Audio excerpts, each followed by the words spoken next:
আমি সাক্ষ্য দিচ্ছি যে নিঃসন্দেহে আল্লাহ সত্য, আল্লাহর সকল ওয়াদা সত্য, আল্লাহ তাআলার প্রেরিত সকল গ্রন্থ সত্য, আল্লাহ তাআলার প্রেরিত সকল রাসূলগণ সত্য, ফেরেশতাগণ সত্য, কিয়ামত দিবস সত্য, জান্নাত ও জাহান্নাম সত্য।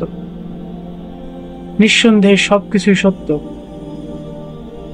তবে আমরা মানুষ বোকা যে মিথ্যাকে নিয়ে আমরা বেশি ব্যস্ত থাকি, সত্যকে নিয়ে আমরা ভুলে থাকি।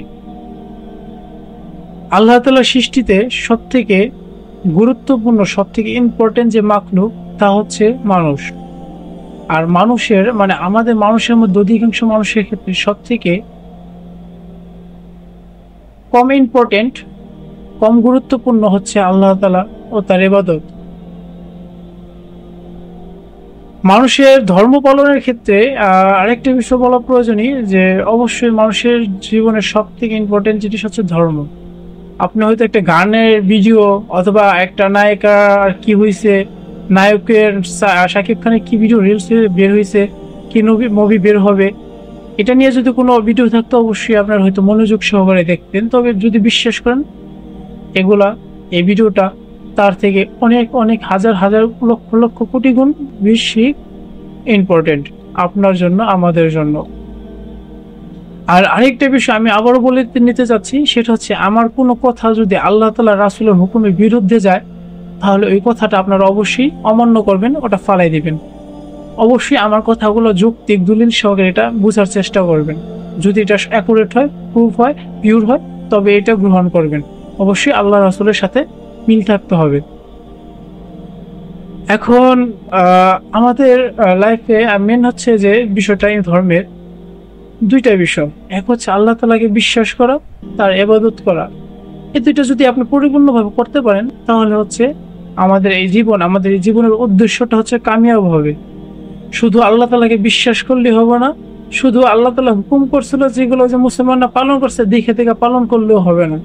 আপনাকে দুইটা একসাথে করতে হবে, যে আল্লাহ তাআলার উপরে বিশ্বাস করা এবং তার উপরে হুকুম পালন করা। প্রথমত আল্লাহ তাআলা বিশ্বাস, দেন হচ্ছে আল্লাহ তাআলার হুকুম।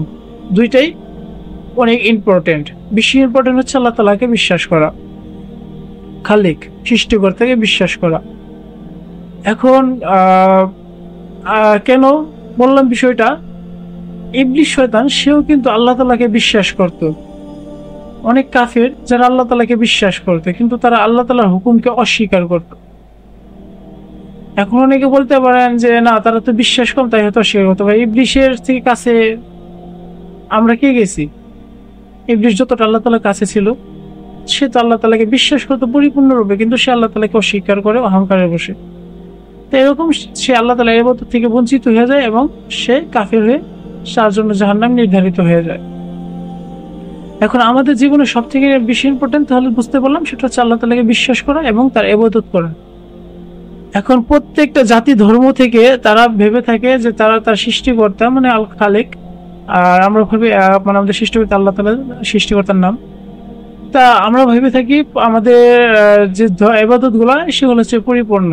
আমরা তো আল্লাহ তাআলাকে বিশ্বাসও করি, আল্লাহ তাআলার ইবাদত পরিপূর্ণ করি, আমরা কামিয়াবি, আমরা জান্নাতে, আমরা জাহান্নাম থেকে মুক্ত, এটা আমরা ভেবে থাকি, আমরা অনুমান করে থাকি।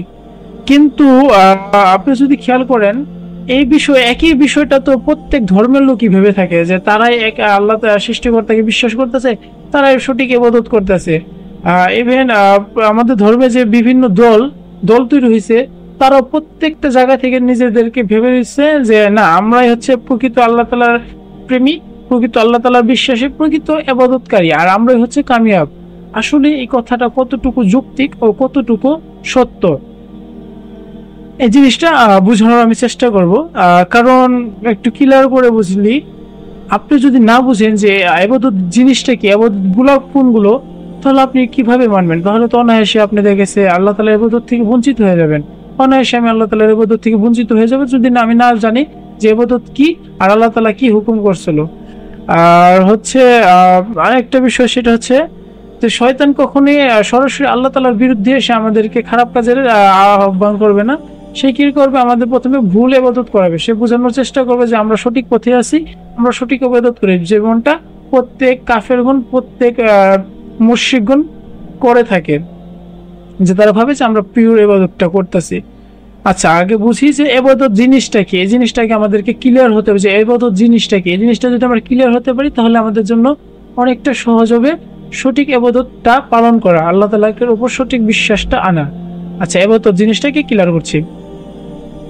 স্বাভাবিকভাবে একটা মানুষকে যদি আমরা বলি যে ইবাদত কি, সে হয়তো বলবে আল্লাহ তাআলার আনুগত্য করা, আল্লাহ তাআলার উপর বিশ্বাস করা, আল্লাহ তাআলার কি বলে পূজা করা, উপাসনা করা, এগুলো সে উত্তর দিবে বা তার হুকুম মানা। কিন্তু দেখেন, আপনি যদি একটু ভালোভাবে ভাঙেন যে ইবাদতের উদ্দেশ্য তো আনুগত্য করা, পূজা করা, তাহলে সবকিছু মানেটা কি আমার তো বুঝে আসতেছে না। আনুগত্য এগুলো তো একটা শব্দ, তো শব্দটাকে যদি আপনি ভাঙেন, আসলে আনুগত্য হচ্ছে এমন জিনিস, এটা হচ্ছে সেখানে শ্রদ্ধা আসে, কিন্তু মেন ইম্পর্টেন্ট যেটা সেটা হচ্ছে তার হুকুম মানা এবং সে যে জিনিসগুলো থেকে মানে আদেশ করছে সেগুলো পালন করা, এবং সে যে জিনিসগুলো নিষেধ করছে সেগুলো থেকে বিরত থাকে, এটাই হচ্ছে প্রকৃত ইবাদত। আবারও বলছি, আল্লাহ তাআলা যেগুলো আদেশ করছেন সেগুলো পালন করা ইবাদত, আল্লাহ তাআলা যেগুলো নিষেধ করছেন সেগুলো থেকে বিরত থাকা হচ্ছে ইবাদত। সংক্ষিপ্ত বললে, আল্লাহ তাআলা আদেশ করছে সেগুলো মানা, সেগুলো নিষেধ করছে সেগুলো থেকে বিরত থাকা, এটাই হচ্ছে ইবাদত। এর বাইরে কিছু যুক্ত করবেন না, যুক্ত করবেন না, যুক্ত করবেন না। কেন? যদি আপনাদের একটু ইম্পর্টেন্ট একটা বিষয় দিয়ে আপনাদের বুঝাইতে চাই, আশা করি আপনারা বুঝবেন। রাসূল সাল্লাল্লাহু আলাইহি সাল্লাম সে নামাজের জন্য আদেশ কখন করলো? আল্লাহ তাআলার হুকুম পাওয়ার পর। সে যাকাতের হুকুম কখন করলো? আল্লাহ তাআলার হুকুম পাওয়ার পর। সে রোজার হুকুম কখন করলো? আল্লাহ তাআলার হুকুম পাওয়ার পর। সে হজের হুকুম কখন করলো? আল্লাহ তাআলার হুকুম পাওয়ার পর।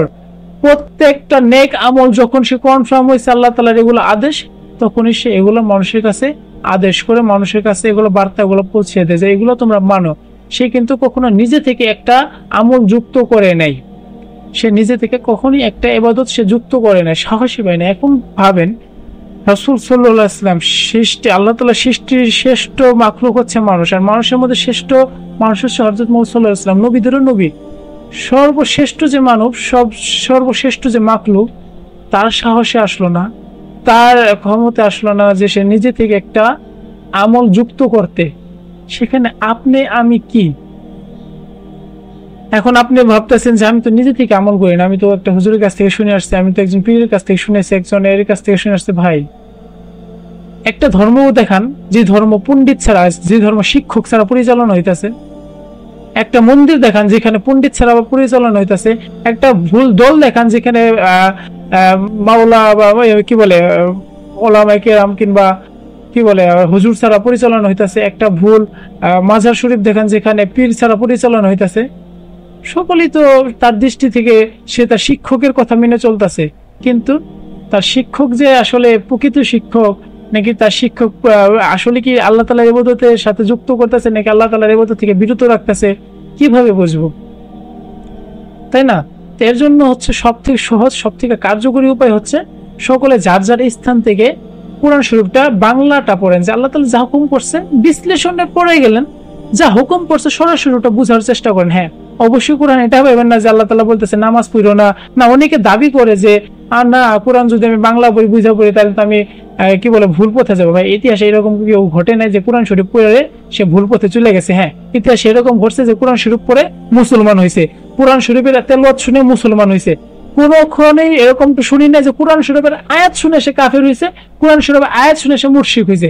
কোরআন শরীফ না শুনে কোন একটা ভুল মানুষের মুখে শুনে সে শিরকে ঢুকছে, সে ভুল ইবাদতে ঢুকছে। এখন আপনি বলবেন যে আমার পীর, আমার হুজুর, আমার শিক্ষক, আমার পণ্ডিত তো ভালো কথা বলে, সে তো আমাকে ভালো ভালো ইবাদত করতে বলে, সে আমাকে জিকির করতে বলে, সে আমাকে শ্রদ্ধা ভালো নেক কাজের দেয়, তাহলে আমি কিভাবে গুমরাহির পথে যাবো? ভাই, আবারও মনে করে দিতে চাইতেছি, রাসূল সাল্লাল্লাহু আলাইহি ওয়াসাল্লামের হাদিস, শেষ জামানায় 1000 জন মানুষের ভিতরে একজন মানুষ যাবে জান্নাতে, 999 মানুষ যাবে জাহান্নামে। তার মানে অধিকাংশ মানুষ ভুল ইবাদত করবে।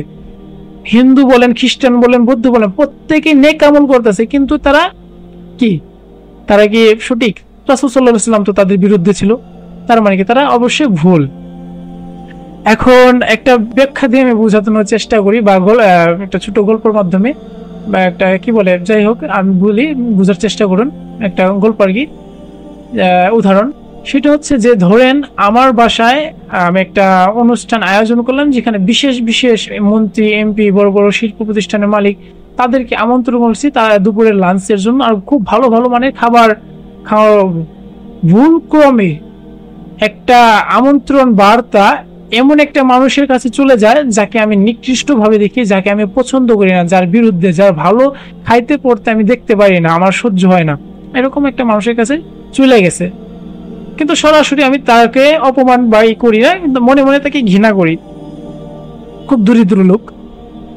এখন সে তো আয়সা পড়ছে, এবার তার ওখানে আমন্ত্রণ চলে গেছে, কিন্তু আমি চাই না যে একই টেবিলে বসে এমপি, মন্ত্রী, ওই রিক্সাওয়ালা, ওই গরিব লোকটা, আমার যে আমি যাকে দেখতে পাই না, সে একসাথে তাদের সাথে বৈশা খায়। এটা আমার সহ্য হবে না। আমি কি করলাম, তাকে একটু কল করে বা যেভাবে যোগাযোগ করে তাকে আমি লাঞ্চের 1 থেকে 2 ঘন্টা আগে আমন্ত্রণ করলাম। 2 ঘন্টা আগে আমন্ত্রণ করে তার সাথে কথা বললাম, রসিকতা করলাম, তাকে তার সাথে ভালো সম্পর্ক করলাম। দেন সকালের কিছু খাবার বাঁচা ছিল, যেগুলো আমাদের অবশিষ্ট খাবার, সেই খাবারগুলো তাকে পাম্পকুটিতে খাওয়াই দিলাম। যে কত দূর থেকে আসছো, ঠিক আছে আগে একটু খাবারে খাও, খাবার তো কোনো সমস্যা নেই। সে আমার ভালোবাসা, ভালো ভালো কথা শুনে সেই খাবারগুলো সে খাইলো। খাওয়ার পর কি হলো, আধা ঘন্টা 40 মিনিট পরে সকল ব্যক্তি এসে বললো তাদের খাওয়ার সময় এসে গেলো, সকলের সাথে তাকে একই টেবিলে খাওয়ানোর জন্য বসানো হলো। এখন তার সামনে যখন খুব পোলাও, মাংস, কুরমা, ভালো ভালো খাবার আসলো, সে কিছুই নিতে পারলো না, 1 গ্লাস পানি খেলো একটু একটু করে। তাই জিনিসটা দেখে আমি কি হলাম, খুশি হলাম, কারণ আমার উদ্দেশ্য পূর্ণ হয়েছে। আমি তো চাই না সে ভালো খাবারগুলো খাক, আমি চাই সে ভালো খাবার থেকে বঞ্চিত থাক। তাহলে দেখেন আমি কি একটা টেকনিক অবলম্বন করলাম, তাকে আমি খাওয়াইলাম, তার নজরে আমি ভালো থাকলাম, কিন্তু মেন জিনিস থেকে তাকে আমি সরায় রাখলাম।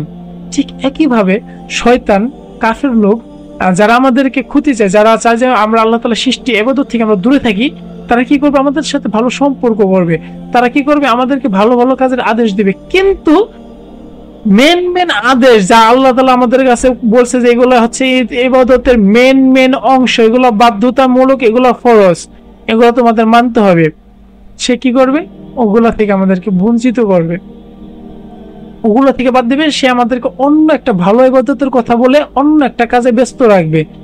প্রত্যেকটা মানুষ যার যার স্থান থেকে, মানে অনেক ধর্মই আছে, তারা ভাবে যে আমি তো খুব নেককার ব্যক্তি, আমি তো খুব ভালো ভালো দিন পালন করতেছি, আমি তো ভুল পথে না, আমি তো খুব পাক্কা মুসল্লি, আমি জান্নাতি, এরকম অনুমান করে থাকি আমরা। কিন্তু দিন শেষে যায় একটু রিসার্চ করবেন যে আদৌ যে আমি আমলটা করতেছি এটা কি আল্লাহ তাআলার হুকুম ছিল, নাকি আমার হুজুরের মাওলানার হুকুম ছিল, অতীতে কোনো এটার আমার অস্তিত্ব নাই, এরকম কিছু না তো।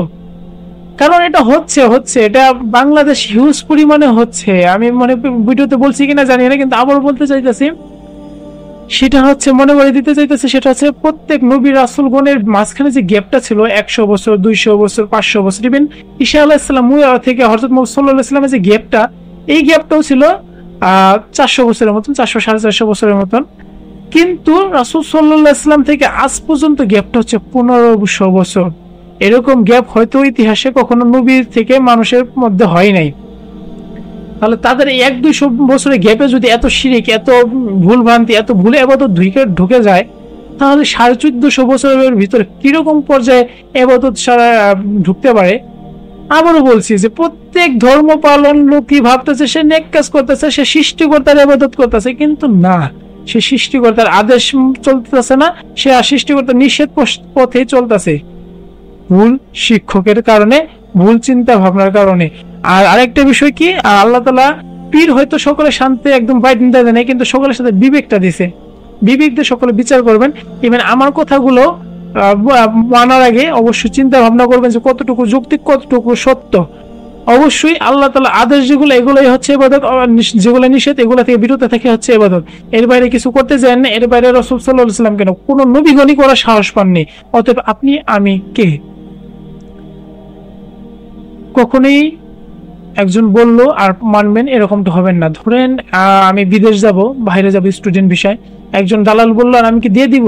আমার ভিতরে যদি কোনো শিক্ষকতা, যোগ্যতা, কোনো জ্ঞান থাকে, তাহলে আমি কি করি, এটা নিয়ে ঘাটাঘাটি করি, আদৌ এটা কতটুকু সত্য, কতটুকু পিওর, তবে না আমি তাকে টাকাগুলো দেই।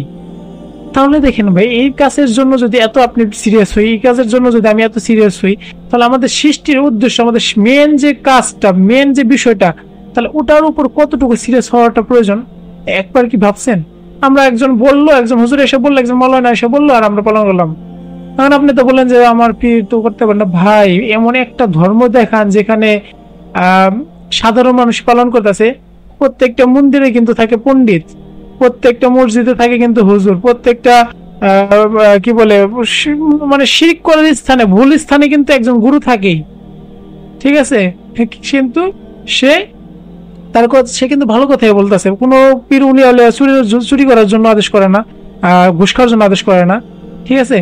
কিন্তু সে এমন টেকনিকে নিয়ে যাবে আপনাকে, আল্লাহ তাআলার নামাজ থেকে, আল্লাহ তাআলার সঠিক ইবাদত থেকে, জাকাত থেকে, হজ থেকে, কুরবানি থেকে, এগুলা থেকে সে বঞ্চিত করবে। আর বলবে যে আরে এইগুলাই তো মেন, এগুলো চলতেছে আলহামদুলিল্লাহ, তোমরা করতে হবে, এই তো ভালো বান্দা, তুমি তো পাক্কা, তুমি তো জান্নাতে, এরকম কিছু একটা বলবো। কিন্তু আসলে তার নিজেরই কোনো খবর নাই। এজন্য প্রত্যেকে আমার যেটা প্রস্তাব থাকবে, প্রস্তাব বলে না, যেটা আর কি প্রস্তাবই, সেটা হচ্ছে প্রত্যেকে কোরআন শরীফটা বাংলা পড়ার চেষ্টা করবেন, বুঝার চেষ্টা করবেন যে আল্লাহ তাআলা কি আদেশ করছে। এটা হচ্ছে একটা বার্তা, এটা হচ্ছে একটা চিঠি। এটা যদি আপনি বুঝে না পড়েন, এটা পড়ার আমি মনে করি যে কোনো মানি হয় না। এটা পড়া কোনো মানে হয় না। আপনি ইংলিশ বই, বাংলা বই, হিন্দি বই, কত ধরনের বই পড়তেছেন, বিদেশ যাওয়ার জন্য কত ভিন্ন ভিন্ন ভাষা শিখতেছেন, অথচ আপনি কোরআনের বাংলাটা পড়তে পারতেছেন না, যেখানে কোরআনের বাংলা উপস্থিত আছে, যেখানে বাংলার উপস্থিত আছে। আপনি বাংলাদেশে বিশ্বাস করেন, সেটা সত্য, মুসলমানের ভিতরে এখন শিরিক ঢুকে গেছে, হিউজ পরিমাণে শিরিক, হিউজ পরিমাণে শিরিক ঢুকে গেছে। এই জিনিসটা থেকে আমাদের একটু বেঁচে থাকতে হবে, এই জিনিসটা থেকে আমরা বুঝতে হবে আসলে ইবাদত জিনিসটা কি। ভুল ইবাদত পালন করেন না। বিশ্বাসী ইবলিস শয়তান আল্লাহ তাআলাকে করতো, কিন্তু সে ইবাদত থেকে বঞ্চিত হয়েছে আল্লাহ তাআলার হুকুম অমান্য করার কারণে। একইভাবে আল্লাহ তাআলার হুকুম অমান্য করেন না ভাই, এই সাহসগিরি দেখাতে যায়েন না। আল্লাহ তাআলার হুকুম অমান্য করলেন তাহলে এই সমস্যা। এখন আরেকটা বিষয় ইম্পর্টেন্ট, সেটা হচ্ছে কোরআনের একটা আয়াত যেটা অনেকে দিয়ে থাকে, যে আল্লাহ তাআলা তো বলছে তোমরা রাসূল, আল্লাহ রাসূলের ইবাদত করো, তাই না? তাহলে রাসূলের ইবাদত করবো না? আমি কিন্তু আবারও বলতেছি, ইবাদত জিনিসটা কি? আল্লাহ তাআলার হুকুম আর আল্লাহ তাআলার যেগুলো নিষেধ, এগুলো মানাই হচ্ছে হুকুম ইবাদত করা, তাই না? তো রাসূলের ইবাদত আপনি করেন, রাসূল কি হুকুম করছে সেগুলো করেন, রাসূল কি নিষেধ করছে সেগুলো করেন, তাহলে না আপনি রাসূলের ইবাদত করলেন। আপনি নিজে থেকে কখনো একটা বানায় ইবাদত করেন না, ওটা ইবাদত হিসেবে গণ্য হবে না। নিজে থেকে করেন না। প্রত্যেকটা ধর্ম ধ্বংস হয়েছে ভুল ইবাদতের মাধ্যমে, শিরিক ঢুকছে ভুল ইবাদতের মাধ্যমে। হঠাৎ করে এক জায়গায় একটা মূর্তি দাঁড় করাই দিয়েছে আর পূজা হয়ে গেছে, তা না। ধীরে ধীরে ধীরে ধীরে ওটাকে পজিটিভ বুঝাইতে বুঝাইতে বুঝাইতে বুঝাইতে এখন তারা ভাবতেছে এটা প্রকৃত ইবাদত না। এগুলা থেকে সতর্ক থাকুন, ইবাদত জিনিসটা বোঝার চেষ্টা করুন। যে যে দিক থেকে আজক্ষণ থেকে যে শুনতেছেন, আবার বলতেছি, জানার চেষ্টা করবেন যে আমি এই আমলটা যে করলাম, এই ইবাদতটা যে করলাম, এটা কি আল্লাহ তাআলার হুকুম ছিল, এটা কি আল্লাহ তাআলার নিষেধ ছিল, নাকি ওই ব্যক্তিটার মতন যে পচা বাসি খাবার খায় পেটটা ভরাই দিলাম, নাকি? বুঝতে পারছেন? আশা করি সকলে বুঝবেন। আল্লাহ তাআলা আমাদেরকে পালন করার তৌফিক দান করুক, আমিন।